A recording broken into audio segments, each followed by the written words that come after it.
আল্লাহ অভিযোগ করেছেন বান্দার উপরে। আল্লাহ কেন বান্দার উপরে অভিযোগ করবে, এটার কারণ কি? তো মৌলানা সাহেব সুন্দর করে ওখানে কিতাবের মধ্যে লিখেছেন যে বিভিন্ন মানুষের বিভিন্ন উদ্দেশ্য থাকে নসিহত শোনা। যারা যেই ভাবে এই নসিহতগুলো যারা যেভাবে দিবেন তাদের জন্য আল্লাহ পাক ঠিক এইভাবে কি নিয়ামত বরকত রেখেছেন। কেউ যদি ওয়াজ নসিহত শুনে তার পরিবর্তন না আসে তাহলে সে হতভাগা, আর কেউ যদি ওয়াজ শুনে তার পরিবর্তন আসে সে হইল একজন খালেস আল্লাহর বান্দা। তো আল্লাহ এই আয়াতের মধ্যে বান্দার ব্যাপারে অভিযোগ করতেছেন। কি করতেছেন? অভিযোগ করতেছেন। তা হলো তাদের হিসাব কিতাব খুবই নিকটবর্তী, অথচ তারা মুখ ফিরিয়ে বিমুখ হয়ে আছে। এই অভিযোগ কিন্তু আল্লাহ পাক করতেছেন। এখন আল্লাহ অভিযোগ করবে কেন? যারা আল্লাহ থেকে মুখ ফিরিয়ে নিয়েছেন আল্লাহ তো তাদেরকে চিনেন। এই অভিযোগটা করার উদ্দেশ্য হইল আল্লাহ অভিযোগটাও আমাদের জন্য একটা রহমত। সুবহানাল্লাহ।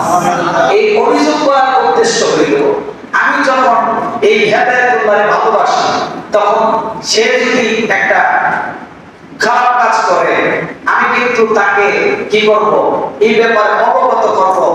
এই হেদায়েতুল্লাহ তুমি এই খারাপ কাজটা যে করতেছো এটা কিন্তু তুমি ভালো করছো না, আমি তো তোমার অনেক ভালোবাসি, তুমি তো এই কাজটা করা কোনোদিন আমি এটা কল্পনাও করি নাই। আমি যদি আপনাদেরকে ভালোবাসি বা আপনারা যদি আমার খালেস বন্ধু হন তখনই কিন্তু আমি আপনাদেরকে আপনাদের একটা খারাপই দেখলে আমি এটার প্রতিবাদ করব, আমি এইটার ব্যাপারে অভিযোগ করব। আল্লাহ পাক বলেন বান্দা তোমরা আমার খালেস বান্দা, তোমরা যখন আমি আল্লাহ থেকে বিমুখ হইয়া যাও তোমাদের হিসাব নিকাশ অতি নিকটবর্তী, তোমরা যদি এটা ভুলে যাও এইটা শুধরায় দেওয়ার জন্য এইরকম ভুল মানে এইরকম ভুলে যাওয়াটাকে পুনরায় মনে করে দেওয়ার জন্য আমি আল্লাহ তোমাদেরকে অভিযোগ করেছি, কারণ আমি আল্লাহ সকল বান্দার বন্ধু। সুবহানাল্লাহ। সবাই তোমাদেরকে ভুলতে পারে, আমি এবং আমার রাসূল তোমাদেরকে কোনোদিন ভুলি না। আর তোমাদেরকে আমি আল্লাহ ভালোবাসি বিদায় আমি তোমাদের ব্যাপারে অভিযোগ করলাম। সুবহানাল্লাহ।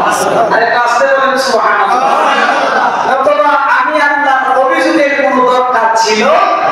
তোমরা কোনো বান্দা ওই আমার শত্রু না, আমার বন্ধু, এই জন্য আমি আল্লাহ তোমাদের ব্যাপারে অভিযোগ করলাম। বন্ধুর ব্যাপারে তো বন্ধু অভিযোগ করে, কোন শত্রুর ব্যাপারে কি বন্ধু অভিযোগ করে না। কোন শত্রু আমি কেউ আমার শত্রু, সে যদি খারাপ করে এই ব্যাপারে আমার কোনো অভিযোগ নাই, ভালো করলে এই ব্যাপারে আমার কোনো অভিযোগ নাই। কিন্তু আমার বন্ধু যদি কোনো খারাপ কাজ করে এই ব্যাপারে আমার অভিযোগ থাকবে কিনা? থাকবে। আপনজন যদি আমার আপনজন যদি খারাপই করে এই ব্যাপারে আমার অভিযোগ থাকবে কিনা? তো আমার আল্লাহ বলতেছেন বান্দা তোমাদেরকে আমি বড় শখ করে, বড় আউশ করে, বড় মায়া করে, বড় দয়া করে বানিয়েছিলাম তোমাদেরকে জাহান্নামের আগুনে জ্বালানোর জন্য না। তোমরা আমার অনেক নিকটবর্তী বান্দা, তোমাদেরকে আমি মহব্বত করে বিদায় তোমাদের কাছে আমি অভিযোগ রাখলাম।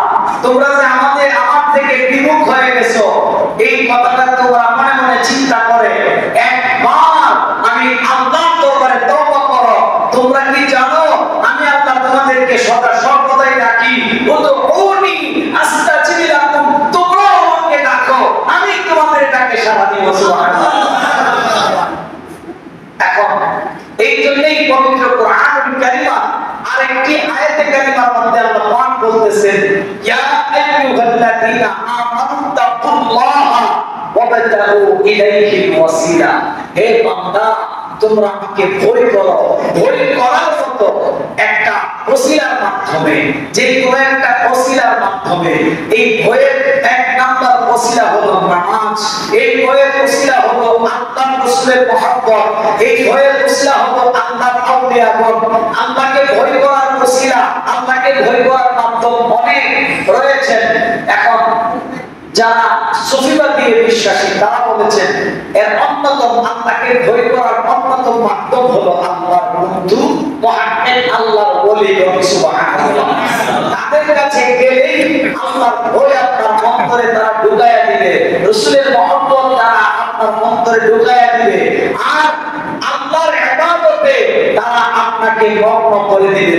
এই জন্যই মানে আল্লাহর ওলিদের ব্যাপারে খুব গুরুত্বপূর্ণ ভাবে আল্লাহ হাদিসে কুদসির মধ্যে বলেছেন, আমার ওই সমস্ত ওলি যারা আমার রাস্তা মানুষদেরকে দেখায়া দেয়, আমার ওই সমস্ত ওলি যারা মানুষদেরকে সৎ পথের আদেশ দেয়, আমার ওই সমস্ত বন্ধু যারা মানুষদেরকে রাসূলের মহব্বত শিক্ষা দেয়, আমার ওই সমস্ত বন্ধু যারা মানুষদেরকে পরনিন্দা থেকে দূরে রাখে, আমার ওই সমস্ত বন্ধু যাদের মাধ্যমে পৃথিবীতে ইসলামের ঝান্ডা উত্তোলন হয়, ওই সমস্ত বন্ধুদের সাথে তোমরা দুশমনি পোষণ করিও না। মান আদালি ওয়ালিয়ান ফাকাদ আযানতু বিল হারব।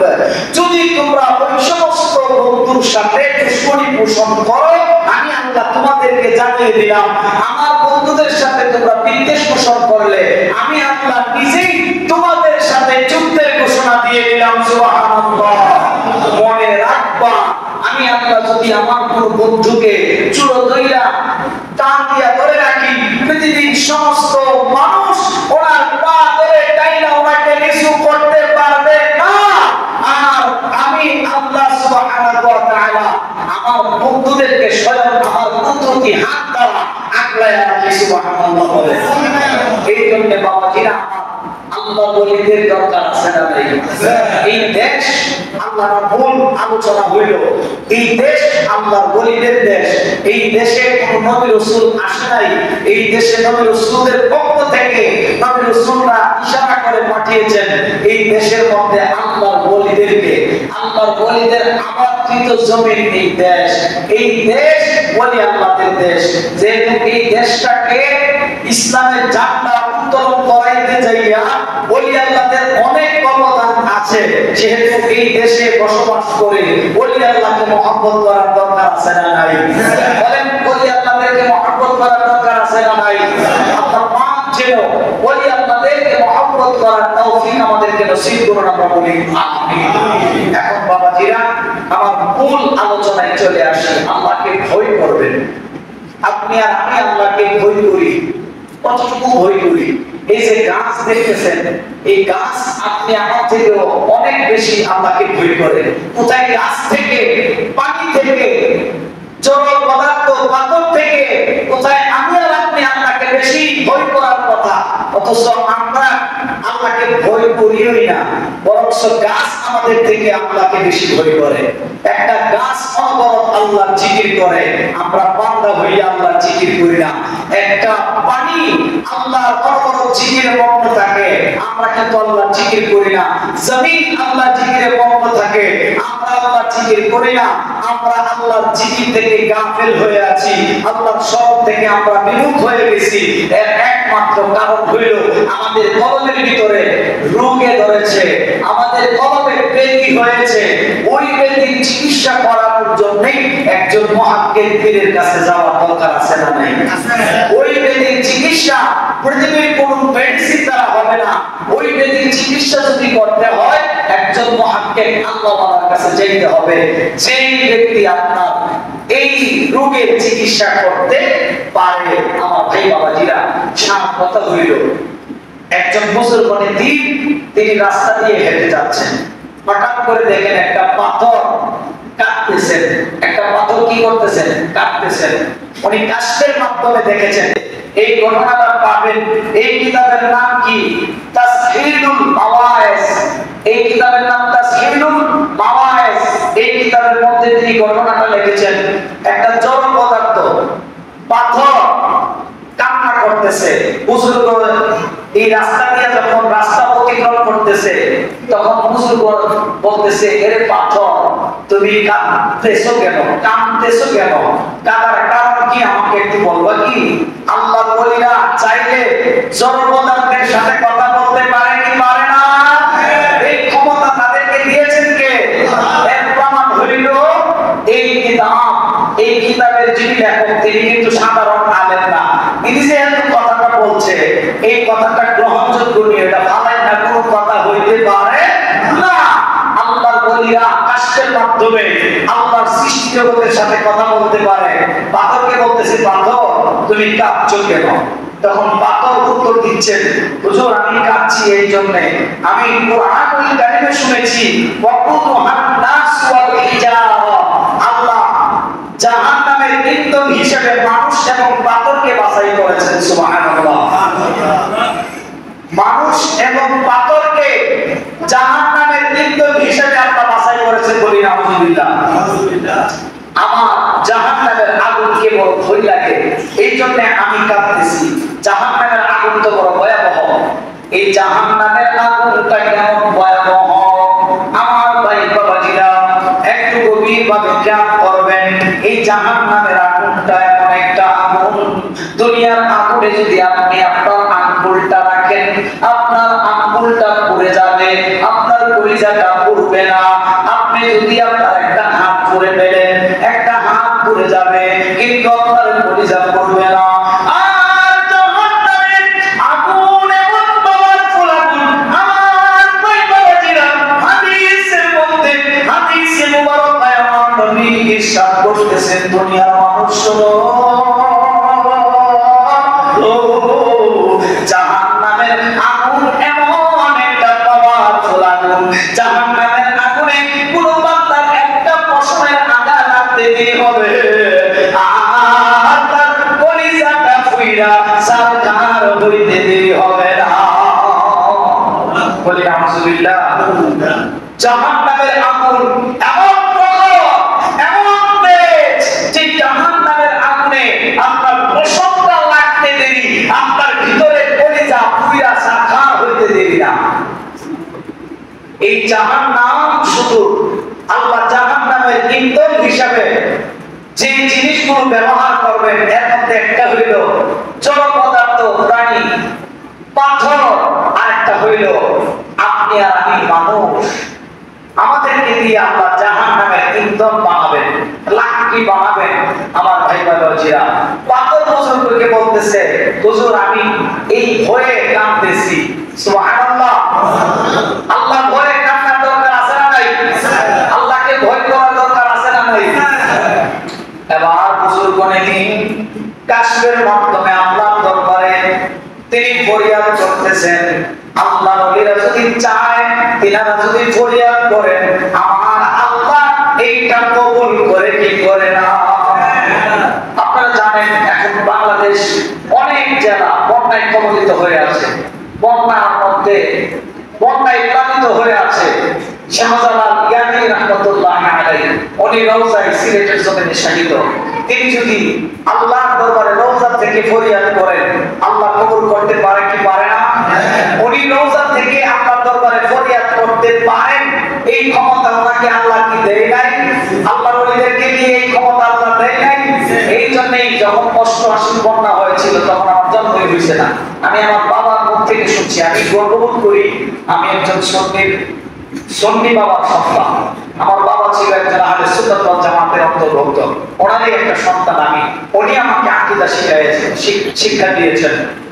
আমার বাবা আমাকে বলেছেন, আমার 2004 বন্যার সময় আমি মোটামুটি বুঝি, তখন আমি দেখেছি যখন বন্যা আর যাচ্ছে না, মানুষ যখন বিপদে, তখন মানুষ শুরু করে দিয়েছেন শাহজালালের বাংলাদেশ, শাহপরানের বাংলাদেশ, রহম করো আল্লাহ, রহম করো আল্লাহ, বীরাউলিয়ার বাংলাদেশ আর ওলি আল্লাহর বাংলাদেশ, রহম করো আল্লাহ, রহম করো আল্লাহ। আল্লাহ ওলি আল্লাহদের দিকে তাকায়া আমাদের এই দেশকে আপনি হেফাজত করুন, বলি আমিন। বন্যায় প্লাবিত লোকদেরকে আপনি আল্লাহ হেফাজত করুন, আমরা বলি আমিন। আমার ভাই বাবাজিরা, ওই জড় পদার্থের দিকে কাশফের নজরে তাকাবেন এবং কাশফের মাধ্যমে আল্লাহকে বলতেছেন, ওই বুজুর্গ দিন আল্লাহ বলি যে আল্লাহ এই পাথরটাকে আপনি মাফ করে দেন, এই পাথরকে আপনি জাহান্নামে লাগায়েন না। সুবহানাল্লাহ। আল্লাহ বলি আল্লাহকে ডাইরেক্টলি জানায় দিলেন, ও বন্ধু, এই পৃথিবীর সবার দোয়া সবার হাত আমি ফিরাইয়া দিতে পারি, কিন্তু যারা আমার ওলির হয়ে গেছে তাদের হাত আমি ফিরাই দিতে পারি না। কারণ আমি আল্লাহ পবিত্র কুরআনুল কারীমে বলে দিয়েছি, লা খাউফুন আলাইহিম ওয়া লা হুম ইয়াহজানুন। তাদের ইহকালেও কোনো ভয় নাই, পরকালেও কোনো ভয় নাই। ইহকাল এবং পরকাল ওই জগতের জন্য তারা দুশ্চিন্তা মুক্ত। সুবহানাল্লাহ। আয় বন্ধু, আপনি বলেছেন পাগলকে যেন আমি আল্লাহ জাহান্নামের ইন্ধন না বানাই। জান আপনার দোয়াটা কবুল করলাম, এই পাথরটাকে আমি আর কোনোদিন জাহান্নামের কাছে লাগাইব না। জোরে কি সুবহানাল্লাহ বলা যায় না? তাহলে আল্লাহ বলি দোয়া যদি একটা পাথরের বেলায় কবুল হয়, আমরা মানুষ, আমরা যদি ওই রকম ভাবে আল্লাহর ওলিদেরকে বিশ্বাস করি, আল্লাহর ওলির উসিলায় আল্লাহ কি আমাদের দোয়া কবুল করবে কি করবে না? আমাদের দেশে শান্তি আসবে কি আসবে না? আমার ভাই বাবাজিরা, আল্লাহর ওলির পক্ষে থাকতে হবে। যত বড় দলই হোক না কেন, যত বড় লিডারই হোক না কেন, আমি তো সত্য কথা বলতেছি, সত্য কথা একটু তিতার মতো। যত বড় কিছুই হোক না কেন, আপনি যে কোনো শ্রেণী পেশার মানুষ হন, যে কোনো ধরনের লোক হন, আল্লাহর ওলিদের সাথে যদি আপনি কিঞ্চিত পরিমাণ বেয়াদবি করেন, আপনার অস্তিত্ব আল্লাহ ঠিক রাখবে না। ইতিপূর্বে আপনারা দেখেছেন অনেক বড় বড় বাচ্চা ছিল, তারা নাক বন্ধ আজকে নাই, কিন্তু আল্লাহর ওলিদের শান। ওই যে আসহাবে কাহাফের ঘটনা তো আপনারা জানেন, যারা আসহাবে কাহাফের এই ৬০ জন আল্লাহর ওলির সাথে বেয়াদবি করছিল, তাদের নাম বন্ধ কেউ জানে না, কথা ঠিক কিনা? কিন্তু কিয়ামত পর্যন্ত এই ওলি আল্লাহদেরকে স্মরণ রাখবে পৃথিবীর মানুষ, কথা ঠিক না? দেখে যারা আল্লাহর বন্ধু হইয়া যায়, তাদের সাথে যদি কেউ দুশমনি পোষণ করে, তাদের সাথে আল্লাহ যুদ্ধের ঘোষণা করেন আল্লাহ নিজে। এখন আল্লাহ কি আকাশ থেকে নাইমা আমাদের সাথে যুদ্ধ ঘোষণা করা লাগবে? আল্লাহ যখন বলে কুন হয়ে যাও, সবকিছু হয়ে যায়। আল্লাহ যদি বলে ফায়া কুন, সব ধ্বংস হইয়া যায়। এই জন্য বাবাজিরা, আল্লাহর ওলিদের শানে কোনদিন আঘাত করার চেষ্টা করবেন না, আল্লাহর ওলিদের সহবতে থাকার চেষ্টা করবেন। এবার এই জড় পদার্থ পাথর আল্লাহর ওলি ওসিলায় কি পাইলেন? জাহান্নাম থেকে পরিত্রাণ পাইলেন। এরপরের দিন আবার বুজুর্গ করে দিন এই রাস্তা দিয়ে হাঁটতেছে, দেখতে পাইলেন ঠিক আগে যে পাথরটা কান্না করছিল, ওই পাথরটাই আগের তুলনায় এখন আর একটু বেশি কাঁদতেছে। সুবহানাল্লাহ। আরেকটু আস্তে বলেন সুবহানাল্লাহ। এই পাথরকে জিজ্ঞাসা করলো বুজুর্গ করে দিন, পাথর, ও পাথর, তুমি তো জাহান্নাম থেকে পরিত্রাণ পাইলা, এখন আর কান্নার কারণ কি? পাথর ডাক দিয়া কই, যে কান্নার বিনিময় আমি জাহান্নাম থেকে পরিত্রাণ পেয়েছি, ওই কান্নাটা আমি কোনোদিন থামাইতে পারবো না। এখন আমি কান্দি জাহান্নাম থেকে পরিত্রাণ দেওয়ালা ব্যক্তির মহব্বতে। আমরা যদি কোন ফিরে কথা তুই জান্নাতি, আমরা জীবনে নামাজ পড়বি, নামাজই পড়তাম না, আর ওনাকে জাহান্নাম থেকে পরিত্রাণ দিয়েছেন আল্লাহ এই পাথরকে। তারপরও পাথর বলতেছে যে কান্নার কারণে আমাকে আল্লাহ পরিত্রাণ দিয়েছে, ওই ভয় আর ওই কান্না আমার অন্তর থেকে সরাইতে পারবো না। তাইলে আমরা মানুষ হইয়া একটা জড় পদার্থ, একটা সৃষ্টির মতো হতে পারলাম না, আল্লাহকে তেমন মহব্বত করতে পারলাম না। আমরা শুধু আয় যাই, খাই আর ঘুমাই, আমাদের আর কোন করণীয় নাই। আমাদের কথা ছিল কি, অঙ্গীকার করেছিলাম কি, আর আমরা করতেছি। আমাদের অঙ্গীকার তো ছিল না ব্যবসা করবো, স্ত্রী সন্তান নিয়ে সুখে শান্তিতে বসবাস করব, আর কিছু করব না, এইটা আমাদের অঙ্গীকার ছিল না। আল্লাহ এই জন্য আমাদেরকে বানাইনি, আল্লাহ পাক বানিয়েছেন ওমা খালাকাতুল জিন্না ওয়াল ইনসা ইল্লা লিয়াবুদুন। আল্লাহ মানুষ এবং জিন জাতিকে সৃষ্টি করেছেন একমাত্র ইবাদতের কারণে, ইবাদতের উদ্দেশ্যে। আল্লাহ পাক আমাদেরকে কি উদ্দেশ্য করে বানাইলেন, আমরা কি করতেছি? তাইলে কি আমরা আল্লাহর হুকুম মানতেছি নাকি আল্লাহর সাথে নাফরমানি করতেছি? আমরা যেদিন জন্ম হয়েছি কবে, সেই দিন থেকে মৃত্যু আমাদের অনিবার্য, সেদিন থেকে আমাদের হিসাব নিকাশের কাজ আমাদের পিছু পিছু ধাওয়া করতেছে, আমরা কিন্তু এটা ভুলে গেছি। আর এই কথাটাই আল্লাহ পাক বলতেছেন যে তারা ওইটা ভুলে গেছে এবং আমি আল্লাহর পথ থেকে তারা দূরে সরে গেছে। এই কথা আল্লাহ পাক বলার উদ্দেশ্য হইল আমরা যেন এটা স্মরণ করি, পুনরায় যেন আল্লাহর পথে আসি। বলেন আল্লাহর পথে আসতে হবে কি হবে না? আল্লাহর পথ ছাড়া আর কোন পথে কোনো শান্তি আছে? আল্লাহ পাক আমাদেরকে তৌফিক নসিব করুন, আমরা বলি আমিন। আল্লাহ পাক যেন আমাদেরকে নবী রাসূলদের অনুসরণের মাধ্যমে, পীর আউলিয়াদের অনুসরণের মাধ্যমে পাঁচ ওয়াক্ত নামাজ সঠিকভাবে আদায় করার তৌফিক নসিব করেন, বলি আমিন। বাবাজিরা আমার, আমি তেমন বেশি বড় কোনো বক্তাও না, আলেমও না। তখন একজন মানুষ একটা প্রশ্ন আসছে, প্রশ্নের উত্তরটা আমি পারবো, এই জন্য আমি প্রশ্নটা হাতে দিছি আর কি, যে হুজুর আসসালামু আলাইকুম, আপনারা সকলে ওয়া আলাইকুম আসসালাম বলুন। ওয়া আলাইকুম আসসালাম। যদি কোনো ব্যক্তি কোন পীরকে বিশ্বাস করে অথবা পীর ভালোই, কিন্তু নিজের স্বার্থের কারণে একজন ব্যক্তিকে আপনি বিশ্বাস করলেন লোকটা ভালো, পীর হোক আর যেই হোক, কিন্তু নিজের স্বার্থের কারণে ওই ব্যক্তিকে আপনি চোর বা বাটপার বললেন। যারা এটা বললো তাদেরকে কোরআন ও হাদিসের ভাষায় কি বলা হয়? সারা রাত গবেষণা করে এই ভাষাটা খুঁজে বের করলাম। যদি যে ব্যক্তিকে আপনি বিশ্বাস করেন, সেই ব্যক্তিটা যদি আসলে বিশ্বাসী হয়, তার কোনো দোষ ত্রুটি ছাড়াই আপনি যদি তাকে চোর অথবা বাটপার নিজের স্বার্থ হাসিলের জন্য মহিলা থাকেন, আপনি তওবা করবেন। তওবা না করলে আল্লাহ পাক আপনার গুনাহ মাফ করবে না, কারণ আপনি কবিরা গুনাহ করেছেন আর আপনি মুনাফিক হয়ে গেছেন। নাউজুবিল্লাহ। এটা মুনাফিকদের সর্বপ্রধান আলামত। নাউজুবিল্লাহ বলুন। নাউজুবিল্লাহ। এই সমস্ত আকীদা পোষণ যদি কেউ করে থাকেন, আল্লাহর ওয়াস্তে তওবা আদায় করবেন ইনশাআল্লাহ।